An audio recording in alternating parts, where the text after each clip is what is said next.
Mark Podcast. Shrimp on the barbie. Shrimp on the barbie. Do you respect that? That's corruption. I could make a fake snake. You do not pee in the pool. You do not pee on the barbie. All of myself is clean. Broadcasting from Chipotle. Nice. Ladies. What a pivot. Thank you. Ladies, gentlemen, and everyone in between, welcome to the Hard Mark Podcast, a show where I, Eric Donaldson, wrestling fan of over 30 years, introduce one match per episode to my co-host who has never watched wrestling. We talk about the backstory, we watch the match, and then we rank that match on our ever-growing list.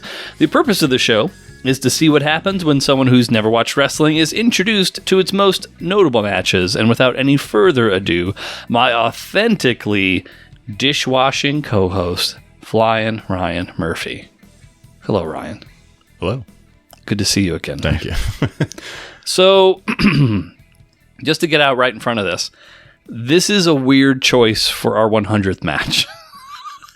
It just Weirder than our last match?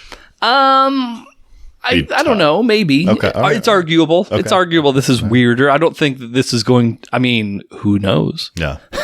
Who knows where this will... Could this be a new number one? Yes. Could it be a new number 100? Also, it's very possible. Who knows? But it just kind of worked out this way that this was going to be the 100th match. And I didn't feel like reorganizing things. Yeah. So that's just kind of where we ended up with this whole thing.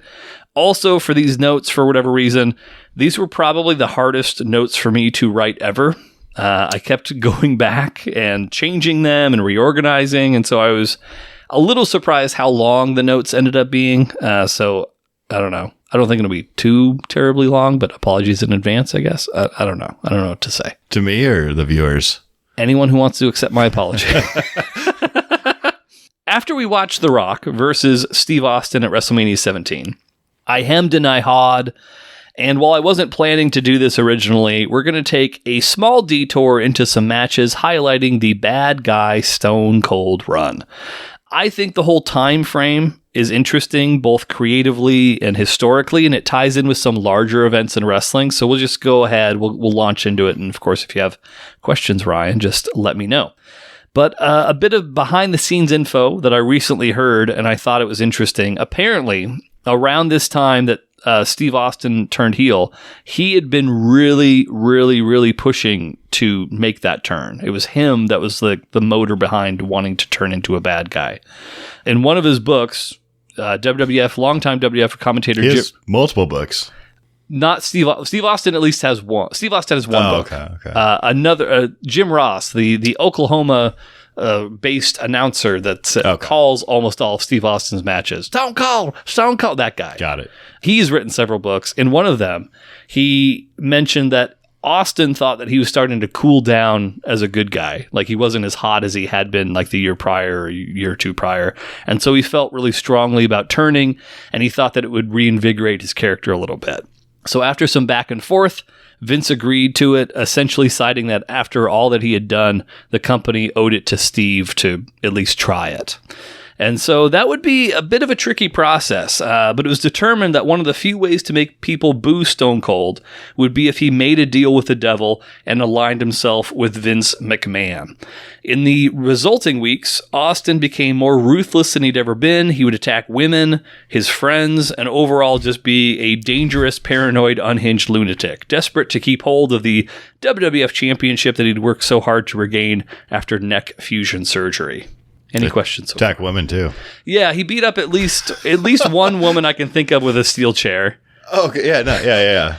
And so while I'm primarily trying to stick to the story of the match that we're going to be watching, sorry, there may be no, that's not you. There may be a couple of detours, including this one. Yeah, I think that the WWF and Austin himself really wanted the fans to look at Stone Cold as a disgusting, irredeemable heel. As I mentioned, the decision to turn bad really came from Austin himself, and I think he really wanted it to work. He didn't want to be a cool bad guy. He wanted to be a despised, hated Bad Guy.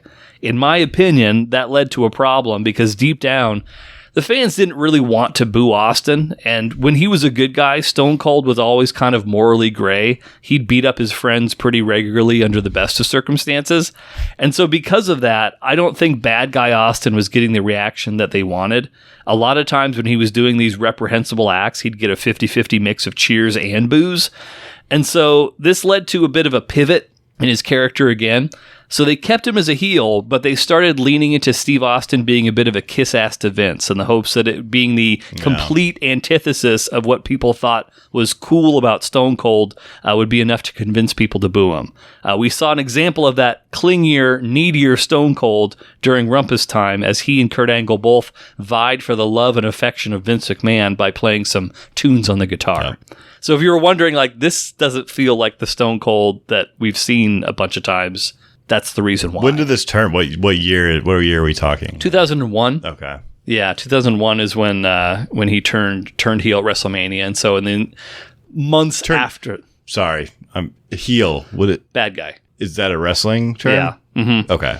Babyface and heel. Yeah, babyface is good guy. Heel is bad guy. Got it. You'd think after this many matches, Ryan, you'd I don't. Okay. Maybe I overlooked this. I don't. Okay. All right. Good to know. Yeah. I'm sorry. I'm too inside for you there, cowboy. So another event that was taking place during the same time frame was WCW being purchased by the WWF, which we also saw a few episodes ago, how Shane McMahon had, in storyline, purchased WCW from under his father's nose. In a story that we're going to be talking about in more detail at a later time in another match, ECW, which had also been absorbed by the WWF blob several months earlier, they joined forces with WCW, thus creating the Alliance, with Shane McMahon overseeing the WCW portion of the group and his sister Stephanie in charge of the ECW faction to wage war against their father and the WWF. So it's a real family affair here, Ryan. Yeah. Now, in a shocking twist, during the first big match between the Alliance and the WWF squad, none other than WWF champion himself, Stone Cold Steve Austin, defected to the Alliance by delivering a stunner to his teammate, Kurt Angle, and costing the WWF the match. Austin would claim afterwards that he was unappreciated by Vince McMahon, and he saw Vince McMahon hugging Kurt Angle behind his back, and that the Alliance loved and respected him in the way that he deserved. This act would lead to none other than the gold medalist himself, Kurt Angle, historically a nerdy, obnoxious heel, becoming the top good guy in the company as the fans were clamoring for Angle to get his revenge and take the WWF Championship away from Steve Austin. In the ensuing weeks and months, Austin would lead the Alliance like a stern general, frequently addressing his troops and dressing them down if they were not performing to his standards. With Bad Guy Stone Cold needing his ego constantly fed, one night after losing to Kurt Angle via disqualification after Austin attacked the referee, it was announced that the Alliance would have a Steve Austin Appreciation Night to perk up his spirits. So let's go ahead. We'll take a very quick look at that right now. Look at you, you make me so proud. Everybody's got an ECW, WCW Stone Cold shirt on. Everybody's flying. Uh-oh. What are you doing? What kind of shirt is that on your chest? What? What kind of shirt is that? Is that a Stone Cold shirt? Is that an ECW shirt? Is that a WCW shirt? What? I thought we were here to appreciate Stone Cold Steve Austin. What? Take the shirt off. What? I said take the damn shirt off. You damn right it's your bad. Take the stupid shirt off. I want it. Whoa! That's Kurt Angle's music, but my God, he wouldn't be coming out here in the... My God! What is that? That's Kurt Angle, all right, but it's a damn milk truck. Kurt Angle's driving a milk truck right up to the ring. Angle just butted the milk truck right into the ring.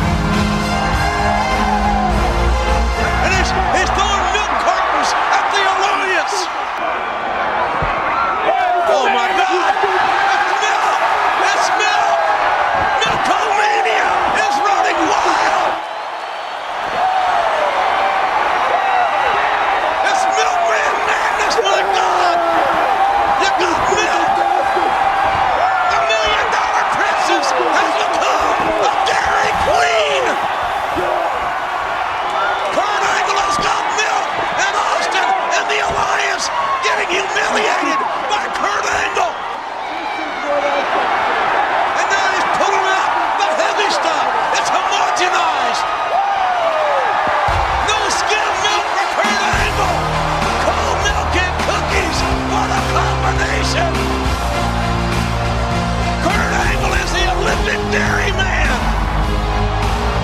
Milkomania has run wild on Raw! So there you have it.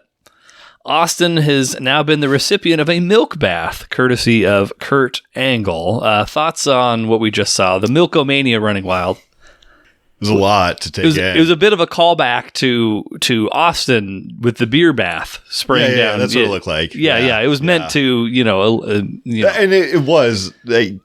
But milk this it time. mimicked it. Yeah, just milk. Because he's been sober for, Right, which I don't know how vividly you remember the... I do, yeah. The truck and... The main difference is, and I'm sure this wasn't Austin going into business for himself or anything, but the beer bath, I remember Vince McMahon at one point literally swimming in the middle of the ring, as if he was just, soaked with that much beer. Yeah. Austin just stood there. Everyone else fell, but Austin was standing there just drenched in milk. They took it. And just took it like a man and swore it at Angle. I would have preferred him to play it up a little bit more. No, I think he just gets it, He just understands. You said that you would have puked if that was you. Yeah, I hate milk. I wouldn't want to be sprayed with, unless it's ice cold. I wonder how. I don't know. That doesn't sound pleasant either. But if you got milk over you and then you got to shower right after. Pretty much, yeah. I would assume so. I'm sure there's a nice little shower party for all the gentlemen backstage after all this happened. Except for the one guy. yeah. But the whole thing with I don't know. How many people? 20 people there in the ring? Something like that, yeah. That was the oddest, and then Milk Boy comes through, Milk Boy! Kurt Angle, sir. Put some respect on Kurt Angle. I thought after we watched the street fight, you'd have a little bit more, respect on the name of Kurt Angle. I respect him. Well, didn't call him Milk Boy. Well, he did what he did. He's the one who sprayed milk. If I called him the Milk Man, would that be better? That would be preferable, actually, as a matter of fact. Yeah. So, yeah. But there you have it. Austin, again, recipient of a milk bath, courtesy of Kurt Angle. And at the next pay-per-view after that milk bath, coincidentally, the first one after 9/11, actually. The first milk bath after 9/11. No. The first pay-per-view after 9/11. Okay. So that happened in August of 2001, what we just saw. August 20th, I think, was the date. And so just a few weeks later, 9/11 took place.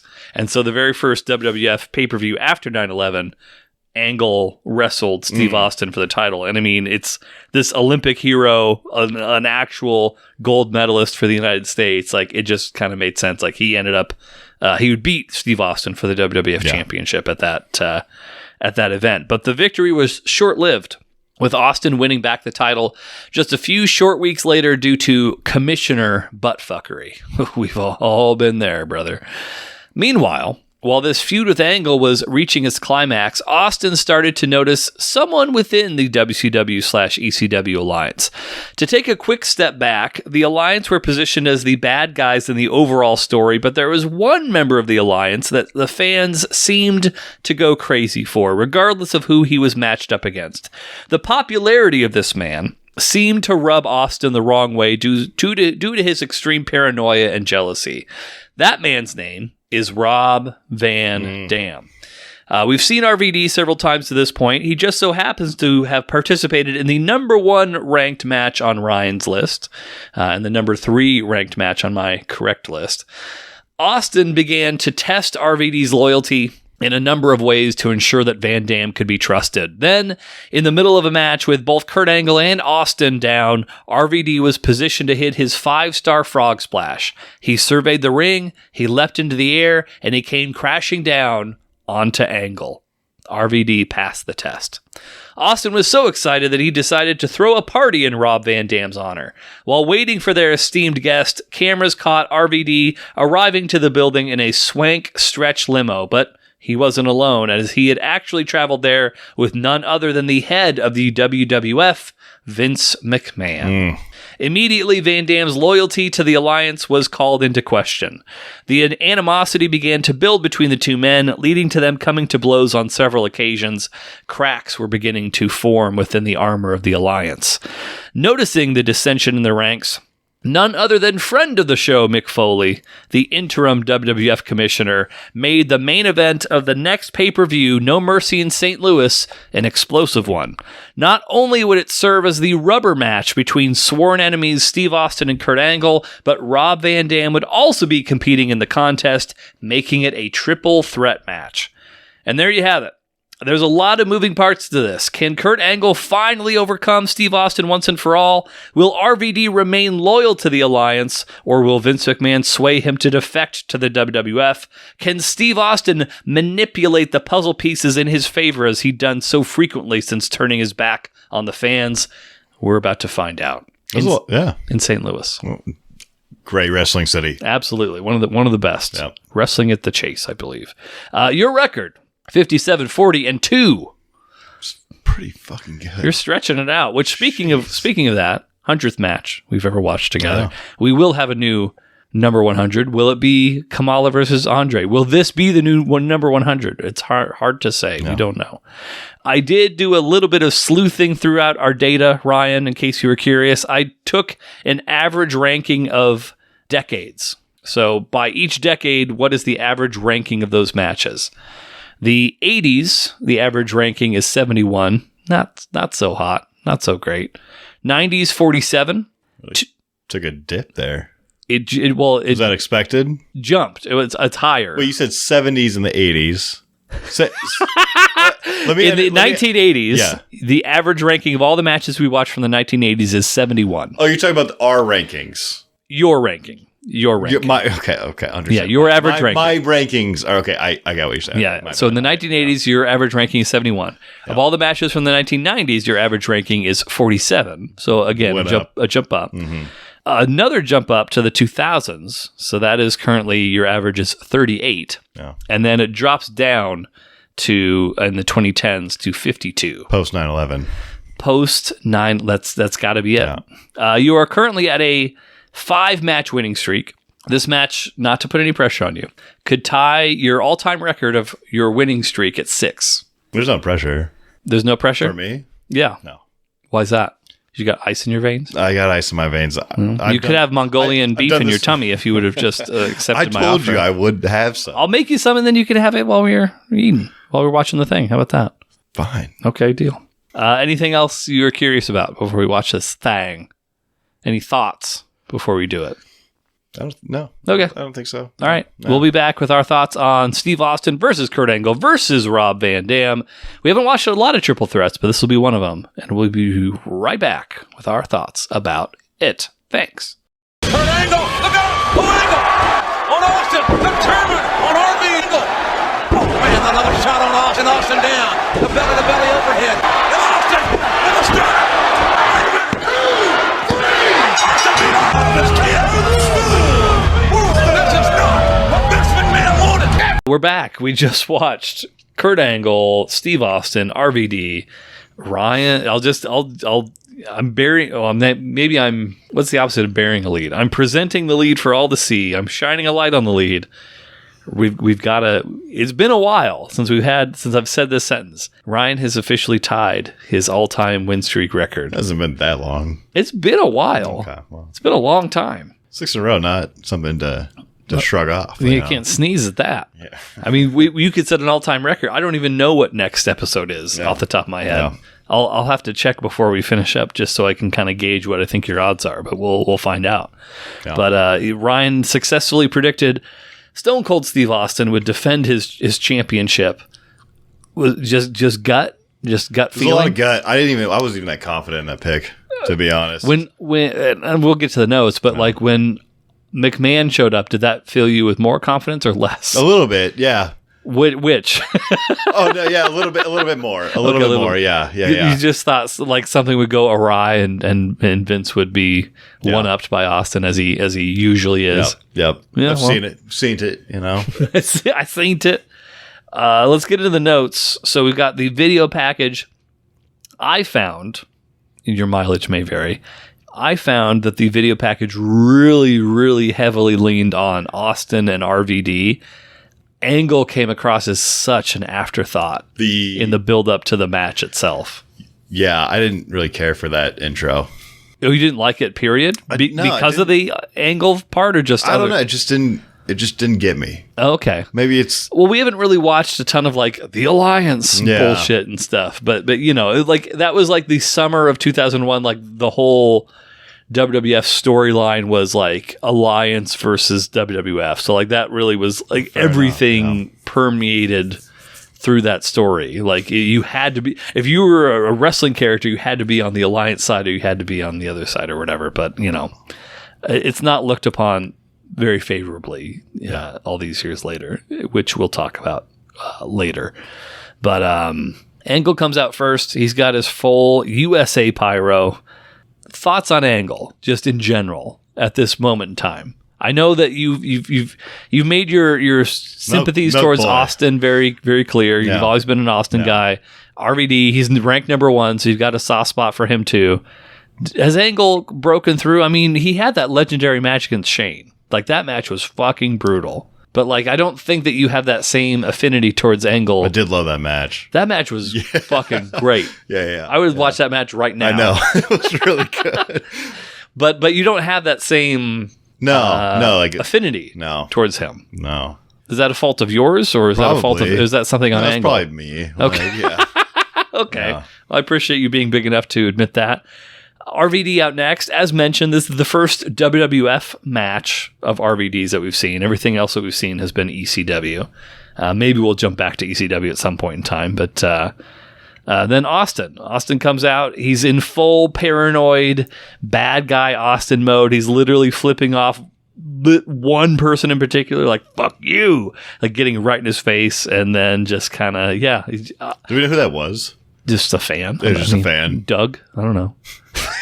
Well, no, this is the second time you call. I didn't know if there was a particular, like, you're right, like, it was pointed, but, like, I don't know. I don't know. I have no idea what I mean, he probably just thought it would be good if, like, hey, I'm a bad guy. I'm just going to flip off one person. Oh.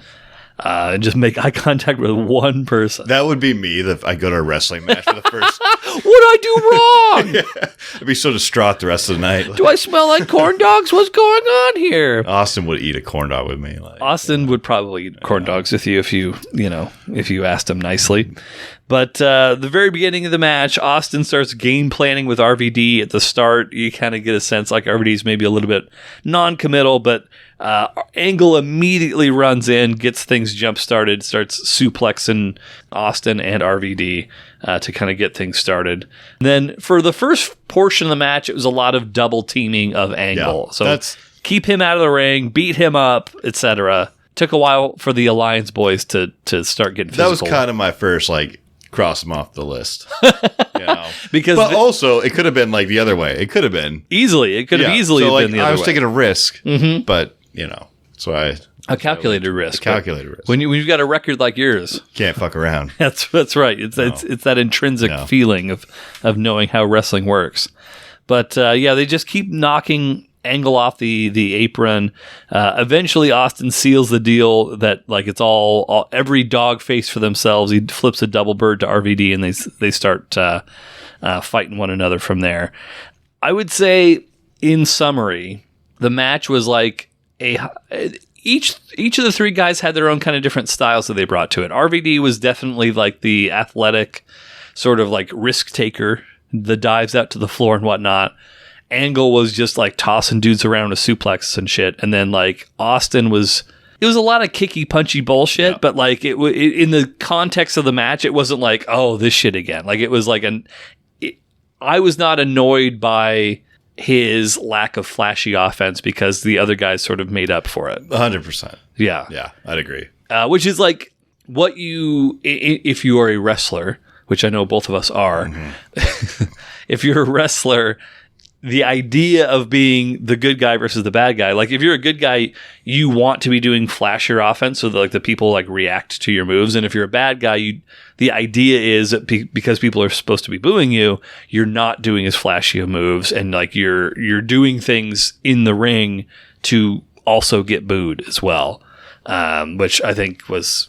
And again, I don't think bad guy Austin wrestled all that much differently than good guy Austin, but obviously there was a certain element of that I'm sure was calculated on his part.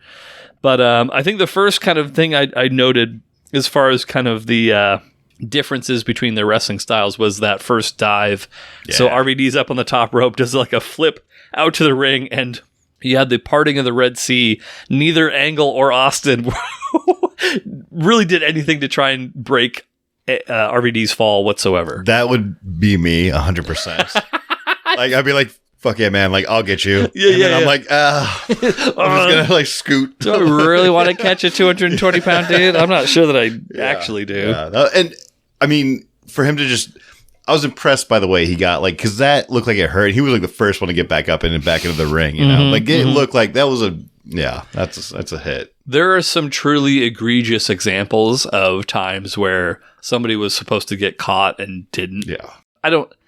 We probably will eventually see it. You won't remember it, so it's fine. I can talk about it. Jotting this down.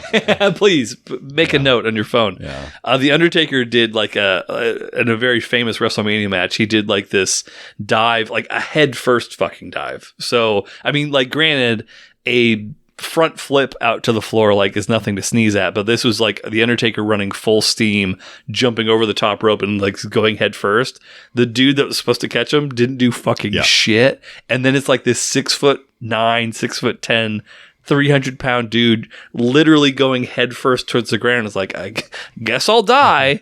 It looked like the fact that he was not paralyzed after that was fucking miraculous. But there are again some ridiculous moments where people probably should have got caught that didn't. But let's see here. Go back to the notes. Yeah, I mean, I'm looking over everything. It was a little tame for a while. Like, you mean at the start? Yeah. It was a little bit. There were some like standout moments, but like, you know, like he's working on his leg, but like there wasn't any like extended limb work elements, which in a triple threat that doesn't really ever happen. Like, it doesn't really make sense to do stuff like that. Oh yeah, Ryan's favorite, Angle gets catapulted into the ring post. RVD's knee is smashed in the ring post, etc. Stuff like that.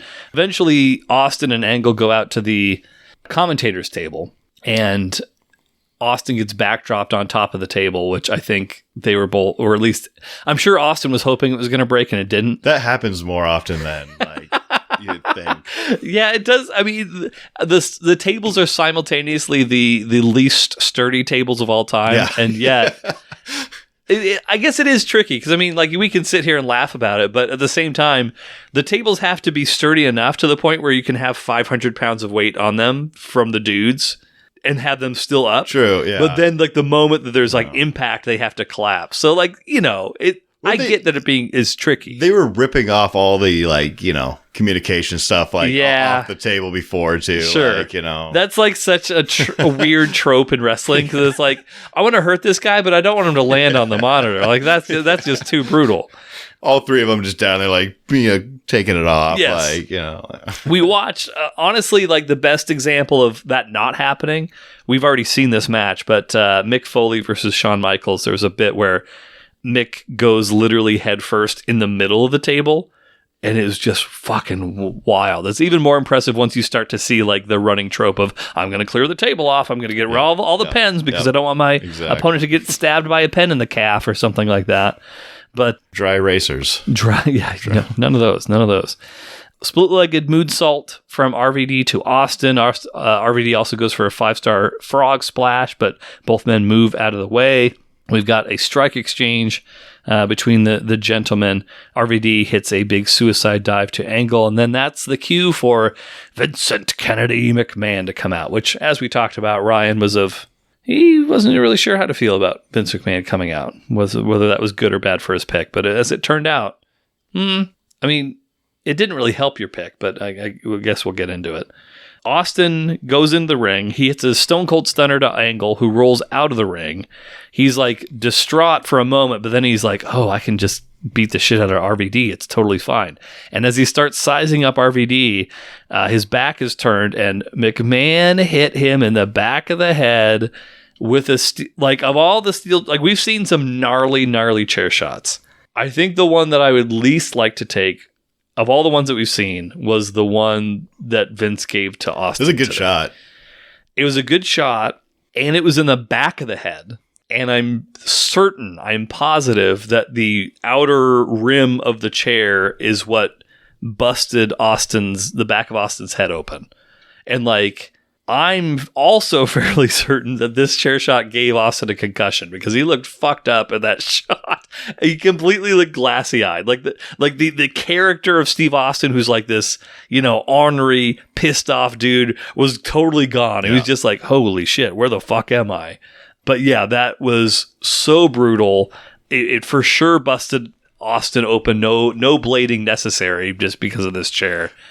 But good, just speaking, I love that moment. It was good. It was a great moment. But like, to your point, like, he's willing to take it as much as he's willing to dish it out. For sure. And I kind of like that about the move, like. Yes. No, I mean, there's a lot we can say about Vince McMahon. Yes. But as far as chair shots and other moves in the ring, he is absolutely willing to be the recipient of everything that he dishes out. That's for sure.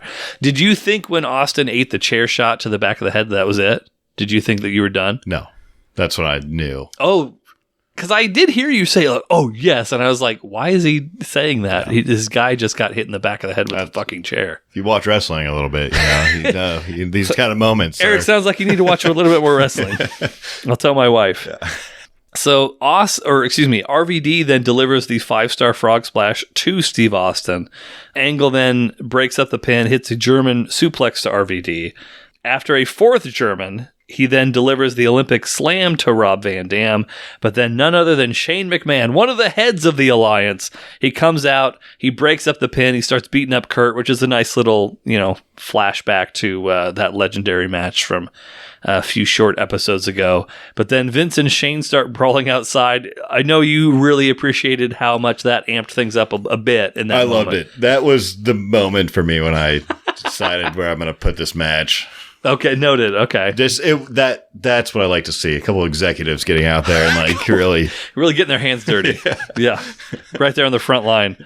So as there's all this rigmarole, all this shenanigans going on, Austin then delivers a stunner to Rob Van Dam back in the ring. Austin retains his title successfully. And again, I think he's got a concussion for it. So that's the match. Any other thoughts? No, I think the match summed it up nicely itself. Thank you. Perfect. Excellent. Let's get to the ranking, huh? Let's rank this thing. Do you have it on your phone or no? I don't know. Okay. I don't know. What are you thinking? Amazing? Effing amazing? I'll try. No. Okay. No. Okay. It's not that. Great. Good. Okay. Great. Good. Okay. I feel like this is more upper part of good.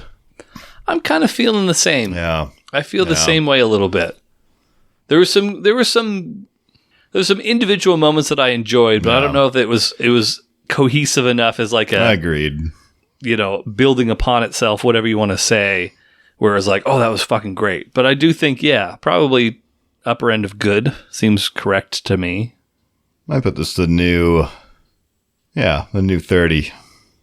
All right, so Ryan is proposing this is his new number 30, which would put it one spot above Chris Jericho versus Juventud Guerrera. No, sorry, you're right. New 31.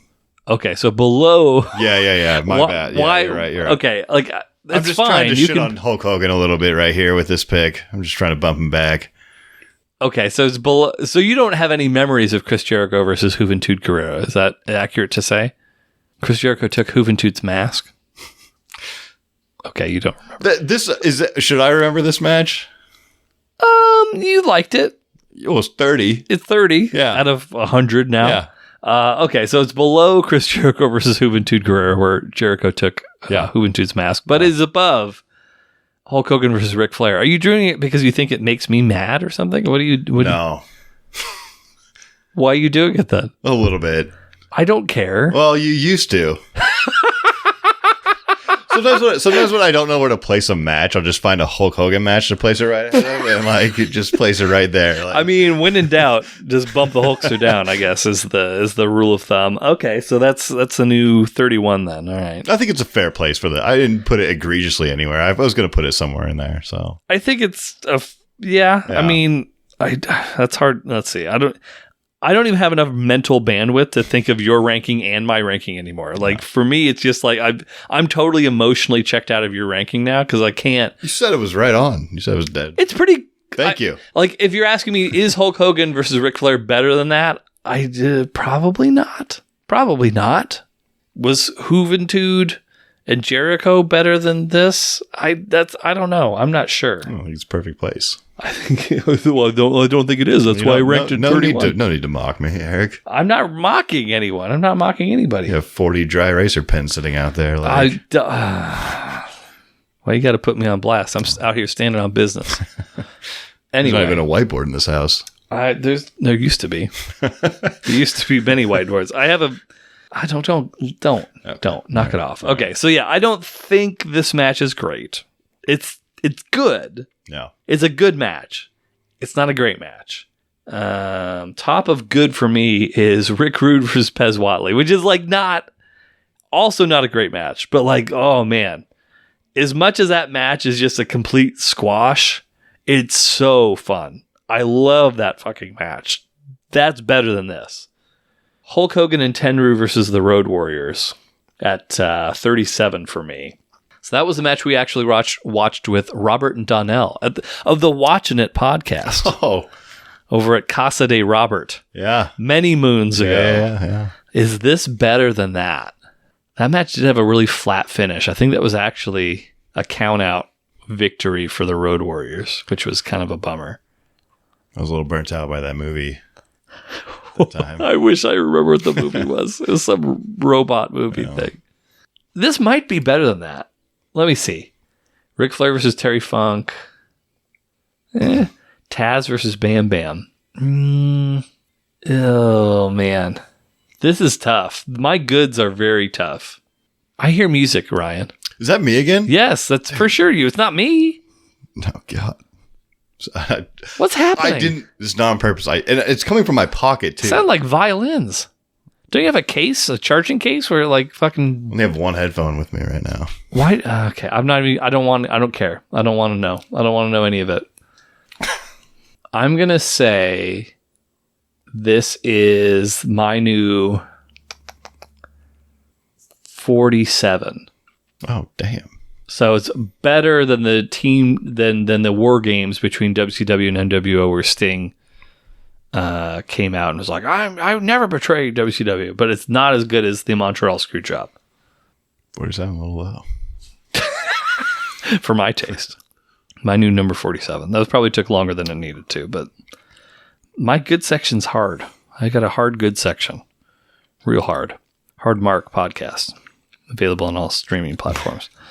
That's it. That's episode 100. We've got 100 not episode 100. That's 100 matches that we've now watched. How many episodes do we have? This is like 92. Was it that? It's because 6-match day, eyes bleeding. We've had another. Yes, it's mainly due to that, but there's also been a couple of other things where we had like 2 matches that we watched as well. So like things are, it's not a 1-to-1. And spoiler alert, there's going to be other scenarios where that happens too, just so you are aware. But we'll cross that bridge when we come to it. But that's not a bridge to cross today. Today's bridge is a bridge to learning, to wisdom. It's a bridge. Oh, what a bridge it is. It's the best bridge. No one's ever seen a bridge like this. No one's ever built a bridge as good as this bridge. And they're going to pay for it. They're going to pay for the bridge. The bridge to a tree. And it's a beautiful tree. It's a bridge to a beautiful tree. This is the worst Trump impression of all time. Eric's wisdom tree, everybody.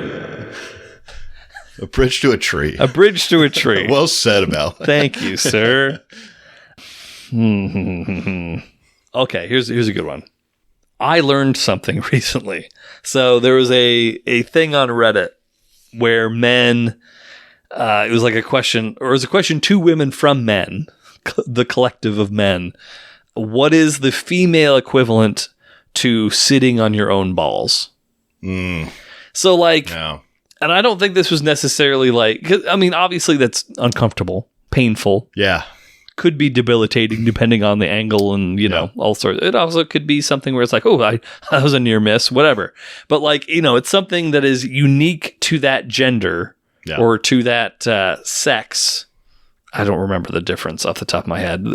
Different for people that have penises and testicles versus, or maybe even just testicles, I guess, in this scenario.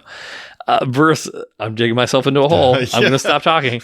Versus people with vaginas. Anyway, so the top comment, the highest upvoted comment to what is the female equivalent to sitting on your own testicles was apparently women. So have you ever, let me take it a step back. Have you ever farted, Ryan, and had because I've never farted. Okay, well, that answers that. Yeah. But have you ever farted in theory and felt the bubble go up your butt crack? Okay. If I had farted, I know. Sure. Yes, of course. Yeah. If such an imaginary scenario took place. Apparently, women can fart and the bubble goes the other direction instead and goes into their own vagina. That doesn't seem like it'd be painful, though. Well, so I think very different. Well, okay. Let's be crystal clear here. Every guy that I've ever mentioned this to always gets so up in arms about it. Well, you said sit on your own ball. That is... I think it's less about pain and more about a specific thing that like the other sex cannot... Like you can't really... Got it. Okay. All right. That's different. Yeah. Understand fully. Yeah. Like, because a woman would never be able to fully understand like sitting on your own balls. Right. Like you can picture I thought you were talking pain. So that's what... Yeah. Okay. Right. And I think that's where they were coming from. I got you. But like, I don't know that like it's... Experience makes sense when you say it like that. Yeah. I don't think it equates in that way. No. But like, so have you ever had like an air bubble in your chest, throat? Never. You never have? Never. Really? You've never swallowed so fast? Just kidding. Of course I have. I have it right now. Imagine that in your vagina. Okay. That's how they... So basically the bubble, with the fart bubble... It's like a queef. Well, sort of. But when the fart bubble goes from their butt into their vagina, it just gets stuck there. And then they have to like kind of try and like wiggle and get it out.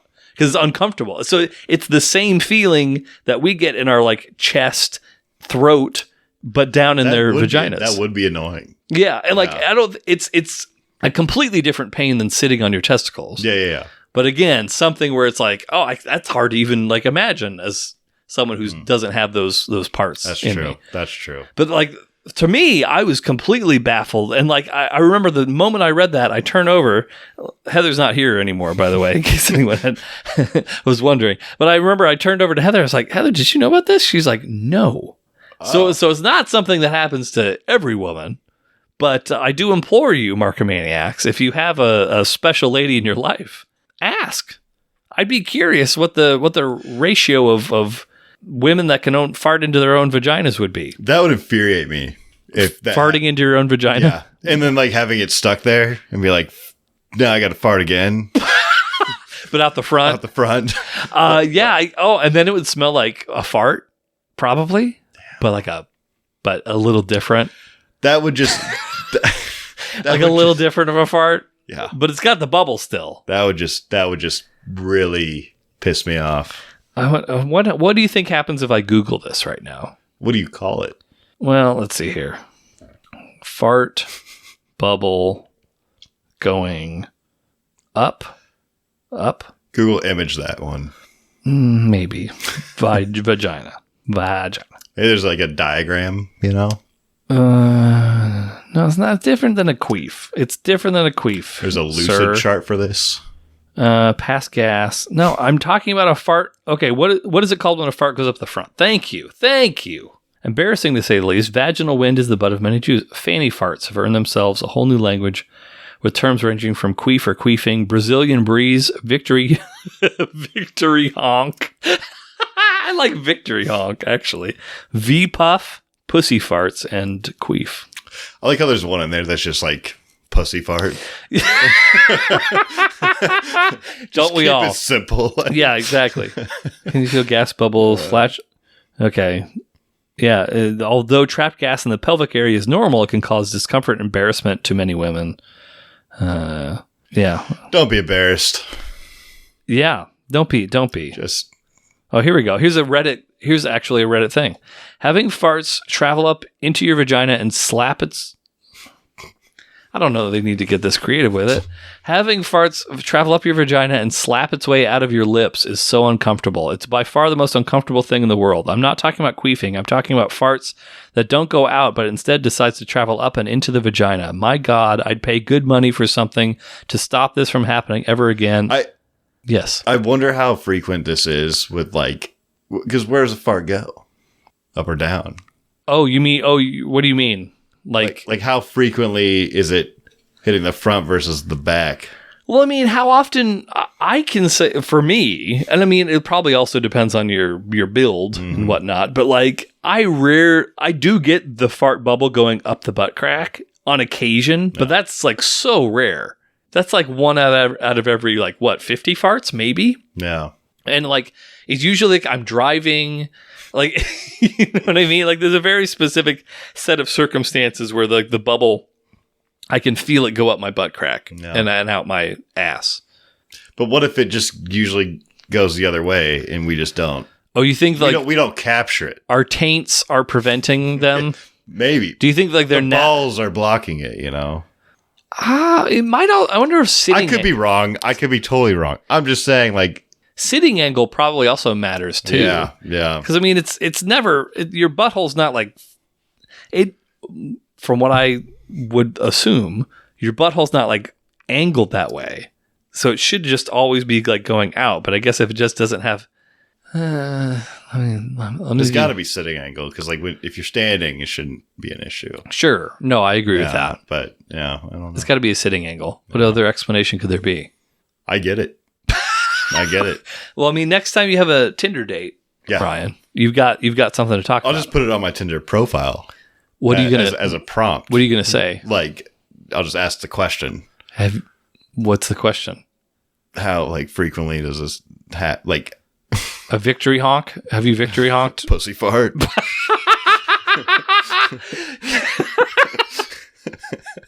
That's the question. Just pussy fart? Question mark. Okay. Yeah. Good. Someone could wordsmith that.